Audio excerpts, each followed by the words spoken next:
दोस्तों, 3 मई 2026 को पूरे देश में 23 लाख बच्चे एक सपने के साथ एग्जाम हॉल में गए थे। कोई बिहार के एक छोटे से गांव से आया था, कोई राजस्थान के किसी कस्बे से, कोई कोटा में 2 साल रहकर पढ़ा था, किसी के पापा ने खेत बेचकर कोचिंग की फीस भरी थी और उन सबका एक ही सपना था, डॉक्टर बनना, नीट क्लियर करना, अपनी फैमिली की जिंदगी बदलना। लेकिन 12 मई 2026 को सिर्फ 9 दिन बाद एक ऐसी खबर आई जो उन सबके सपनों पर सीधा चोट कर गई। नीट यूजी 2026 कैंसिल कर दिया गया और वजह थी पेपर लीक। आज की इस वीडियो में हम बात करेंगे इंडिया के सबसे बड़े एजुकेशन स्कैंडल के बारे में। हम समझेंगे कि आखिर ये हुआ कैसे, कौन लोग थे इसके पीछे, सिस्टम में कहां चूक हुआ और सबसे जरूरी सवाल, क्या होगा अब इन 23 लाख बच्चों का। तो चलिए शुरू करते हैं। लेकिन पहले, अगर आप इस तरह की इन्वेस्टिगेटिव और ऑनेस्ट वीडियोस देखना चाहते हैं तो अभी इस चैनल को सब्सक्राइब कर लीजिए और बेल आइकन दबा दीजिए, क्योंकि यहां हम सिर्फ फैक्ट्स बात करते हैं, कोई प्रोपेगेंडा नहीं, कोई साइड नहीं, सिर्फ सच। 3 मई 2026 एग्जाम का दिन। सुबह से एग्जाम सेंटर्स पर स्टूडेंट्स पहुंचने शुरू हो गए थे। बाहर पेरेंट्स का इंतजार था, अंदर सिक्योरिटी थी, सीसीटीवी थे, बायोमेट्रिक वेरिफिकेशन था। एनटीए ने अपनी तरफ से पूरी तैयारी की थी। एग्जाम खत्म हुआ, स्टूडेंट्स बाहर निकले। कुछ ने कहा पेपर टफ था, कुछ ने इजी। कोई बड़ी खबर नहीं थी, सब कुछ एक नॉर्मल एग्जाम की तरह लगा। 7 मई 2026 एग्जाम के 4 दिन बाद राजस्थान एसओजी यानी स्पेशल ऑपरेशंस ग्रुप को एक टिप मिली। किसी ने उन्हें एक हैंड रिटन पेपर के बारे में बताया। जब एसओजी ने उस पेपर को देखा और एक्चुअल नीट 2026 के क्वेश्चन से कंपेयर किया तो जो सामने आया वो सबको हिला देने वाला था। उस हैंड रिटन पेपर में 120 क्वेश्चंस थे और वो 120 के 120 क्वेश्चंस एग्जैक्ट मैच थे एक्चुअल नीट पेपर से। एक नहीं, दो नहीं, पूरे 120 क्वेश्चंस। मतलब किसी ने ये पेपर एग्जाम से पहले देखा था, उसे हाथ से कॉपी किया था और फिर उसे उन्हें सप्लाई किया था जो इस डील में शामिल थे। 8 मई को एनटीए ने यह मैटर सेंट्रल एजेंसीज को भेजा इंडिपेंडेंट वेरिफिकेशन के लिए। 12 मई 2026 एनटीए के डायरेक्टर जनरल अभिषेक सिंह ने ऑफिशियल स्टेटमेंट दिया, NEET UG 2026 officially cancelled, re exam होगा और उसकी डेट 6 से 8 दिन में अनाउंस की जाएगी। उसी दिन नासिक क्राइम ब्रांच ने राजस्थान पुलिस की रिक्वेस्ट पर पहले अक्यूज्ड को अरेस्ट किया और सेंट्रल गवर्नमेंट ने सीबीआई को इन्वेस्टिगेशन सौंप दी। सीबीआई ने एफआईआर रजिस्टर किया। इन्वेस्टिगेशन मल्टीपल स्टेट्स में फैल गई। राजस्थान, महाराष्ट्र, बिहार और 2 नाम सामने आए जो अलेजिडली इस पूरे नेटवर्क के मास्टरमाइंड्स हैं, अविनाश लांबा और मनीष यादव। इनकी तलाश सीबीआई और स्टेट पुलिस दोनों कर रही हैं। अब आता है सबसे जरूरी हिस्सा, ये पेपर लीक माफिया एक्चुअली काम कैसे करता है। ये सवाल मैं इसलिए पूछ रहा हूं क्योंकि बहुत लोग सोचते हैं कि भाई इतनी सिक्योरिटी के बाद भी पेपर कैसे लीक होता है। बायोमेट्रिक है, सीसीटीवी है, जैमर्स हैं, मल्टी लेयर चेक्स हैं, फिर भी। तो समझते हैं पूरी चेन को। पहला स्टेप होता है इनसाइडर कनेक्शन। हर बड़े पेपर लीक के पीछे एक इनसाइडर होता है। वो प्रिंटिंग प्रेस में होगा या ट्रांसपोर्ट चेन में या एग्जाम सेंटर पर। यह कोई बड़ा आदमी नहीं होता, अक्सर एक छोटा एम्प्लॉय होता है जिसे लाखों रुपए का लालच दिया जाता है और वो एक पल की गलती में लाखों स्टूडेंट्स का फ्यूचर बर्बाद कर देता है। ये ट्रैजिक है, लेकिन यही सच है। दूसरा स्टेप, टेलीग्राम और डिजिटल नेटवर्क। आज के जमाने में पेपर लीक का सबसे बड़ा वेपन टेलीग्राम है। एन्क्रिप्टेड चैनल्स हैं, कोई ट्रेस नहीं, कोई आइडेंटिटी नहीं। एक मैसेज और पेपर देश के हजारों फोन्स पर पहुंच जाता है एग्जाम से घंटों पहले। 2026 में जो handwritten paper Rajasthan SOG को मिला, वो क्लियरली किसी ने एक्चुअल पेपर देखकर हाथ से कॉपी किया था। मतलब नेटवर्क इतना डीप था कि एक्चुअल पेपर हाथ में आया, कॉपी हुआ और डिस्ट्रीब्यूट हो गया। इसके अलावा होते हैं सॉल्वर गैंग्स जो फिजिकली दूसरे के लिए एग्जाम देते हैं, डमी कैंडिडेट्स जो किसी और की जगह बैठ जाते हैं और कभी-कभी तो पूरा एग्जाम सेंटर ही फिक्स होता है। तीसरा स्टेप, मनी ट्रेल, और ये सबसे इंपॉर्टेंट हिस्सा है। 2024 के नीट स्कैंडल में बिहार में रिपोर्ट्स थीं कि एक स्टूडेंट से लीक्ड पेपर के लिए 50 लाख रुपए तक लिए गए। 2026 में इन्वेस्टिगेटर्स मान रहे हैं कि ये फिगर और भी ज्यादा हो सकती है। दोस्तों, ये सिर्फ एग्जाम चीटिंग नहीं है, ये एक ऑर्गेनाइज्ड क्राइम है। Multi state network, coaching institute connections और एक पूरा इकोसिस्टम जो इस देश के सबसे जरूरी एग्जाम को बिकाऊ माल बना देता है। और ये पहली बार नहीं हुआ। 2024 में भी नीट का पेपर लीक हुआ था। बिहार, गुजरात, ओडिशा, कई स्टेट्स में अरेस्ट्स हुई थीं। सीबीआई तक मामला गया था। सीबीआई ने किंगपिन को अरेस्ट किया था, चार्जशीटें दाखिल हुई थीं, और फिर भी 2026 में वही हुआ। सिस्टम नहीं बदला, माफिया नहीं रुका, और एक बार फिर 23 लाख बच्चों ने कीमत चुकाई।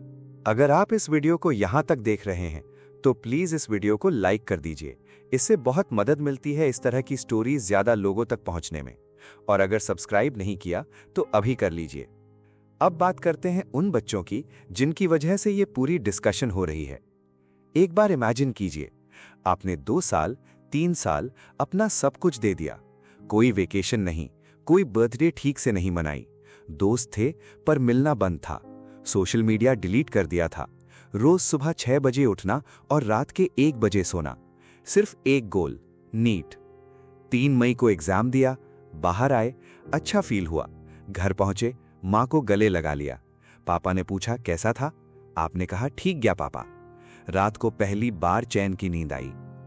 फिर 12 मई को फोन पर नोटिफिकेशन आया, नीट कैंसिल्ड। कोई एक्सप्लेन नहीं कर सकता वो फीलिंग। 2 साल की मेहनत, लाखों रुपए की कोचिंग, घर वालों की उम्मीद, सब एक झटके में होल्ड पर। एक स्टूडेंट ने सोशल मीडिया पर लिखा, मैंने अपनी पूरी टीनेजरहुड नीट के लिए दी, एक दिन भी ठीक से नहीं जिया, और इन्हें एक रात में पेपर बेच दिया। ये दर्द वर्ड्स में बयान नहीं होता। पूरे देश में स्टूडेंट सड़कों पर उतरे, बैनर्स थे, नीट फ्रॉड बंद करो, हमारे सपने बेचो मत। कोटा में जहां हजारों बच्चे रहकर कोचिंग करते हैं, मेंटल हेल्थ की स्थिति सीरियस हो गई। हेल्पलाइंस एक्टिवेट करनी पड़ी, क्योंकि जब आप इतने प्रेशर में किसी बड़े सपने की तरफ बढ़ रहे होते हैं और एक दिन सडनली सब रुक जाता है, तो वो इंसान के लिए बहुत ज्यादा होता है। अब बात करते हैं गवर्नमेंट और एनटीए के रिस्पॉन्स की। एनटीए के डायरेक्टर जनरल ने कहा, एग्जाम फिर से होगा, डेट 6 से 8 दिन में आएगी। सेंट्रल गवर्नमेंट ने सीबीआई को इन्वेस्टिगेशन सौंपी। नासिक में एक अरेस्ट हो चुकी है और अलेजिड मास्टरमाइंड्स अविनाश लांबा और मनीष यादव की तलाश जारी है। ऑपोजिशन ने गवर्नमेंट पर निशाना साधा। राहुल गांधी ने कहा, यह बच्चों के फ्यूचर के साथ बिट्रेयल है। अखिलेश यादव ने सीधा सवाल पूछा, री एग्जाम में गारंटी कौन देगा कि पेपर फिर लीक नहीं होगा? यह सवाल सही है और इस सवाल का जवाब गवर्नमेंट को देना चाहिए। सुप्रीम कोर्ट में पिटिशंस की उम्मीद है। काउंसलिंग प्रोसेस अभी होल्ड है, लेकिन दोस्तों ये पहली बार नहीं है कि एनटीए इस तरह के कंट्रोवर्सी में है। 2024 में भी यही हुआ था। पहले डिनायल आया, फिर स्लो रिस्पॉन्स, फिर एक्शन, और स्टूडेंट्स ने कीमत चुकाई। 2026 में वही पैटर्न रिपीट हुआ। जैसे ही कैंसिलेशन की खबर आई, ट्विटर पर #NeetScam2026 टॉप ट्रेंड बन गया। #NTA शटडाउन लाखों ट्वीट्स के साथ वायरल हुआ। यूट्यूब पर हजारों रिएक्शन वीडियोस आए। स्टूडेंट्स अपना दर्द शेयर कर रहे थे, पेरेंट्स रोते हुए कैमरा के सामने आ रहे थे। मीम्स भी आए, डार्क ह्यूमर जैसे इंडिया करता है, दर्द को हंसी में बदलने की कोशिश। लेकिन इस बार वो हंसी हंसी नहीं रही। सोशल मीडिया की एक ताकत होती है, वो आवाजें जो बंद कमरों में दबा दी जाती हैं, उन्हें दुनिया तक पहुंचाना। और इस बार उन आवाजों ने पूरे देश को हिला दिया। अब करते हैं डीपर एनालिसिस। ये रुका क्यों नहीं? दोस्तों, ये सिर्फ 2026 की प्रॉब्लम नहीं है, ये एक सिस्टेमिक फेलियर है, और जब तक हम इसके रूट कॉज को नहीं समझेंगे तब तक ये होता रहेगा। पहली प्रॉब्लम है प्रिंटिंग और डिलीवरी चेन। जब पेपर प्रिंट होता है, उस चेन में काफी लोग इन्वॉल्व होते हैं। Printing staff, packers, transporters, centre incharges, हर पॉइंट एक पोटेंशियल लीक है, और जब इतने लोग इन्वॉल्व हों तो एक भी इनसाइडर पूरे सिस्टम को तोड़ सकता है। दूसरी प्रॉब्लम है डिजिटल इंफ्रास्ट्रक्चर की कमी। 2026 में भी कई एग्जाम सेंटर्स पर पेपर फिजिकल फॉर्म में जाता है। एक completely encrypted real time tracked digital delivery system जो टेक्निकली पॉसिबल है, वो अभी तक फुली इंप्लीमेंट नहीं हुआ। ये बड़ा सवाल है कि क्यों नहीं हुआ। तीसरी प्रॉब्लम है अकाउंटेबिलिटी गैप। जब भी लीक होता है, पहला रिस्पॉन्स डिनायल होता है। इस डिनायल में जो टाइम वेस्ट होता है, उसमें एविडेंस डिस्ट्रॉय होने का रिस्क होता है, और जो एक्चुअल कल्प्रिट्स हैं वो सिस्टम के अंदर छुपे रहते हैं। और चौथी और सबसे बड़ी प्रॉब्लम, कोचिंग माफिया का नेक्सस। कई बार बड़े कोचिंग इंस्टीट्यूट्स और पेपर लीक नेटवर्क्स के बीच कनेक्शंस की बात सामने आती है। जब तक इस नेक्सस की प्रॉपर इन्वेस्टिगेशन नहीं होगी, सिर्फ छोटे ऑपरेटिव्स को पकड़कर बड़े लोगों को छोड़ दिया जाएगा, ये चेन नहीं टूटेगी। एक्सपर्ट्स यही कह रहे हैं, जब तक एग्जाम रिफॉर्म नहीं होगा, जब तक एनटीए को जेन्युइनली अकाउंटेबल नहीं बनाया जाएगा, जब तक विसल ब्लोअर्स को प्रोटेक्शन नहीं मिलेगी, ये होता रहेगा। हर साल, हर एग्जाम। अब आते हैं इस पूरी स्टोरी के सबसे बड़े सवालों पर। सवाल ये नहीं कि री एग्जाम कब होगा, सवाल ये है क्या वो री एग्जाम सेफ होगा। अखिलेश यादव ने यही पूछा और ये सवाल हर पेरेंट के दिल में है। अगर जो नेटवर्क ये पेपर लीक कर सकता था वो अभी भी एक्टिव है तो री एग्जाम का क्या भरोसा। सवाल ये है, अविनाश लांबा और मनीष यादव क्या सिर्फ दो लोग हैं या एक पूरा नेटवर्क है जिसके कनेक्शन सिस्टम के अंदर तक हैं। सवाल ये है, एनटीए जो 2024 के बाद भी नहीं बदला, क्या 2026 के बाद बदलेगा? या फिर कुछ अरेस्ट्स होंगी, कुछ स्टेटमेंट्स आएंगे और अगले साल फिर वही स्टोरी। और सबसे बड़ा सवाल वो जो एक्चुअली मैटर करता है, उस लड़की का क्या जो रात के 2 बजे पढ़ती थी, उसके 2 साल का क्या, उसकी नींद का क्या, उसके माँ बाप की उम्मीद का क्या, उस किसान का क्या जिसने अपनी बेटी की कोचिंग के लिए जमीन गिरवी रखी थी। क्या सच कभी सामने आएगा? क्या दोषियों को, सिर्फ छोटे ऑपरेटिव्स नहीं, असली मास्टरमाइंड्स को असली सजा मिलेगी? क्या इन 23 लाख बच्चों को इंसाफ मिलेगा? मुझे नहीं पता जवाब, लेकिन हम देखते रहेंगे, फॉलो करते रहेंगे और हर अपडेट आप तक लाते रहेंगे।